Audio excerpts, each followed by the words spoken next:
it's time to explore all the stuff that you didn't get to do. We are playing a live game now of Go Ask Allie with Allie Wentworth.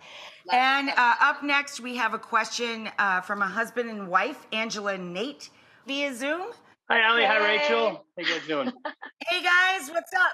So we've been empty nesters now for just a couple weeks. We've been married for 25 years, have 4 kids, and we just dropped the youngest one off at college just a few weeks back and hopped in the car, just the 2 of us and the dog, and headed back to Colorado. So, and we get home and you think you prepared for this emotionally and mentally, but we look at each other and we go, okay, how does this work in this new season? How do we reconnect after 25 years of always having kiddos around? How do we go deeper in our relationship now and really prioritize each other? So that's really our question. Well, you're one step ahead of me because I still have a teenage daughter at home, but she's super social, so she's never around, so I feel like an empty nester. And this is what I have to say to you, because I got a whiff of it when I just dropped my eldest off. You almost have to act like you guys are newlyweds, meaning you have to court each other a little bit, seduce each other a little bit. Like you've got the whole house to yourself. You don't have to hide in the laundry room anymore. And so my feeling is, first of all, maybe redo the house a little bit. I don't mean spend money, but like move things around, get it cozy, get it sexy, go out to dinner. You know, you don't have to unfreeze the lasagna anymore for all the kids. You can make it sexier. So I would go out on dates and I would explore the furniture, if you know what I mean, and just start to be, young kids in love again. And by the way, can you travel? You can just get in the car and drive anywhere you want.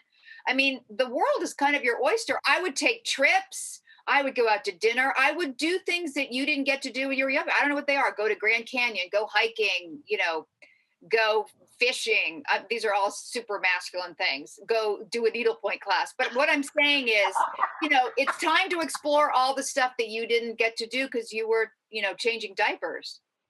Yeah, I mean, you guys were so responsible from such an early age. I mean, my God, I didn't get married till I was 38. Was I? I think I was 38. I can't even imagine that. You guys need to catch up on like at least a decade.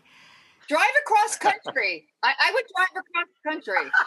I really would. We actually in the last 3 weeks drove cross country. We dropped the kids off in Tennessee, and then we just drove out over the last weekend and went to see her parents in California. So in the last 3 weeks, we've gone coast to coast with the dog. Right. So. But that adventure that we had been adventuring with the kids, we've done that.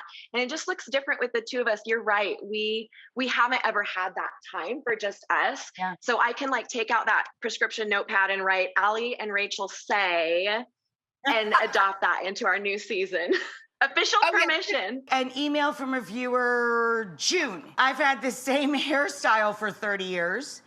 I'm comfortable with my look, but everyone from my daughter to my hairdresser thinks I should make a change. How do you change your style in your 50s, especially when your style changing is a huge part of your identity?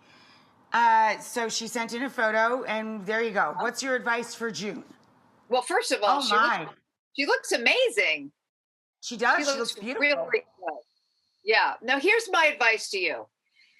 The earlier picture, we're much more focused on what we look like and how we're going to appear and how people perceive us. My feeling is in your 50s, you kind of get to be the crazy old bat, which means you get to say whatever you want and do whatever you want. And if you want to get your hair cut, you cut your hair. If you want to pierce your belly button, I mean, this is where we get to be the crazy old lady. So I say, go for it. What have you got to lose? The worse it comes, worse it grows out. You know what I mean? So right. I'm all for it. Change the color, get a cut. I had my eyes done. I remember, and you did a written piece about it that was amazing. You shared it, and shared it with everybody. Yes, I'm like come on. I just want to be straight up, and here's what I do to feel better. Yes. Give it a try, and hair is such a way to dip your toe in the water, right? Yeah, I totally agree. Start with the hair, and then if you want to transition later, you can.